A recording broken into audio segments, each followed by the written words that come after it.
नमस्कार. पुणे डिजिटल मीडियामध्ये आपले स्वागत आहे. मी महाराष्ट्र प्रतिनिधी श्री योगीराज परदेशी सांबरे. माझ्यासोबत आहे कॅमेरामॅन साहिल परदेशी सांबरे. आज आपण पद्मावती चौक या जागेला आलेलो आहोत. या जागेला चौक या नावावरून अनेक वेळेला वाद झालेले आहेत, परंतु आज येथे लक्ष्मण कैलासवासी लक्ष्मण सिंह रामसिंह बाबूराव राजपूत चौक हे नाव पूर्वीच गव्हर्नमेंट ग्रॅज्युएटच्या माध्यमातून आहेत, पण या चौकाला ह्या नावाने उद्देशाचं काही होत नाही.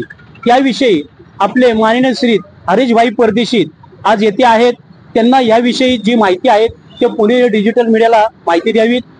पुणे डिजिटल मीडियामध्ये हरीशभाई आपले स्वागत आहे. आपण जे आहेत लक्ष्मण सिंग रामसिंग बाबूराव राजपूत या चौकाला जो नाव आहे तो हा दुर्मिळ झालेला आहे. याविषयी आपण थोडक्यात माहिती द्या.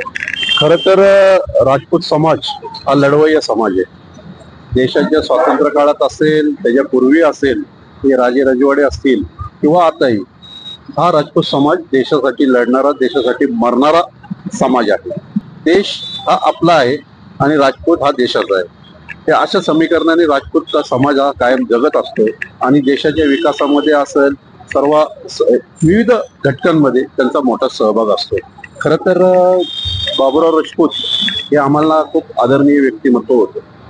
बाबूराव राजपूत हे छत्रपती शिवाजी महाराजांना मानणारं व्यक्तिमत्व होतं. या पद्मावती परिसरात शिवसेना ही त्यांनी उदयाला आणली. पुणे शहरात शिवसेनेमध्ये एक मोठं नेतृत्व बाबूराव राजपूतांच्या नावाने खरं तर होतं, परंतु काळाच्या ओघात ते वयोमानानुसार असेल, त्यांच्या तब्येतीमुळे थांबले.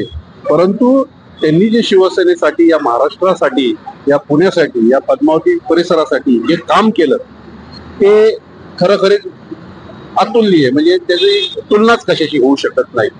आणि ह्या परिसरातील जनतेशी त्यांचा लगाव होता आणि म्हणूनच महानगरपालिका असेल, तिथल्या संभाव्य नेते असतील मंडळी, त्यांनी या चौकाला त्यांचं नाव दिलं.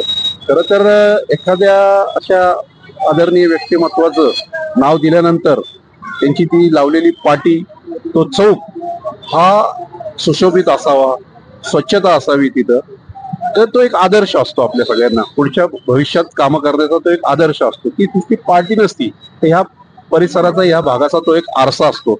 त्या आरशामध्ये सगळं आपण बघत असतो आणि त्या दृष्टीने कार्यकर्ते घडत असतात. त्यामुळं मला असं वाटतं की महानगरपालिकेने यामध्ये दुर्लक्ष केलेले आहे. परंतु खरं तर अशा आदरणीय व्यक्तिमत्वांच्या नावांमध्ये, त्यांच्या पाट्यांमध्ये दुर्लक्ष करू नये.